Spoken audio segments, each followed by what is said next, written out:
Hi there, Dr. Uni-ball here to talk about the difference between dye-based and pigmented inks. Now there's a big difference. First of all, most pens are dye-based. What that means is that manufacturers take liquid ink and they use that to stain the carrier or the fluid inside the pen. And when you write with a dye-based ink, in essence what you're doing is staining the surface of the paper. Now this is a representation of the surface of a piece of paper magnified 3,500 times. And if you were to take this dye-based pen and write across the surface, you would see that what you're doing is staining the surface fibers. Now pigmented inks are very different, like this Uni-ball 207 gel.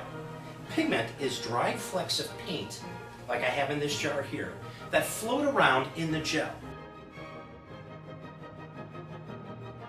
If I were to write on this piece of paper with my 207, you'd see that it's not staining the surface of the paper.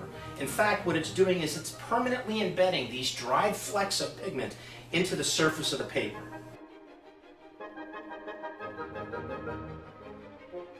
It's permanent, and the only way to get those pigment flecks out is to physically rip them out, thus destroying the paper itself. Now, why is that important?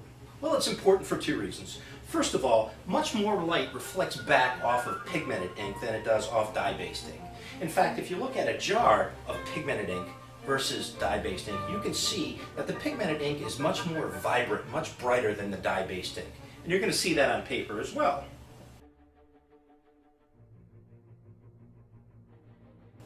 The second reason it's important is because of check washing. Now, check washing is a type of identity theft, whereby a crook gets into your mailbox at night, pulls out the check that you've written perhaps to your utility company, and they use common household chemicals to remove certain bits of information from that check and rewrite the check to themselves. So what is this check washing and how easy is it to perform? Well, that's the scary part. Let me show you.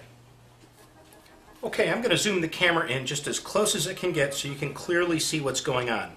Here's my check, which I've filled out using a dye-based pen, and again, the vast majority of pens are dye-based. And I'm going to go ahead and submerge it in the bath of acetone, and you'll be able to very quickly see the ink from the dye-based pen being eaten away.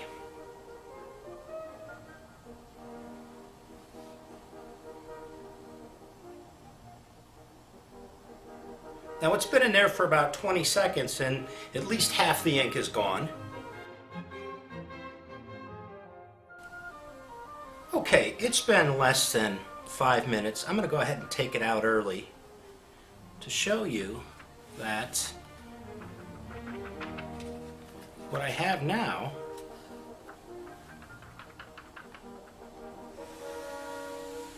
is a washed check that I can then fill in with my own information.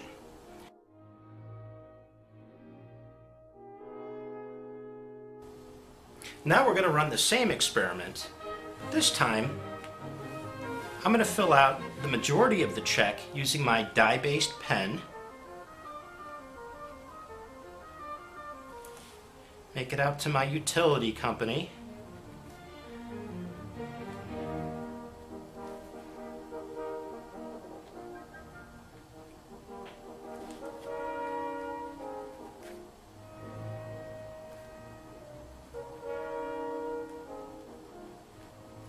And this time I'm going to sign it using my 207 pigmented gel ink. And this is the one that's going to eliminate check washing.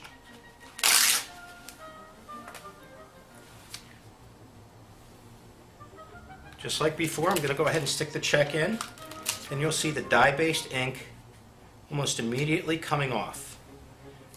What you'll also see, though, is that the pigmented ink isn't being touched. There's no chemical reaction going on with those dried flecks of paint that are permanently embedded into the check fibers.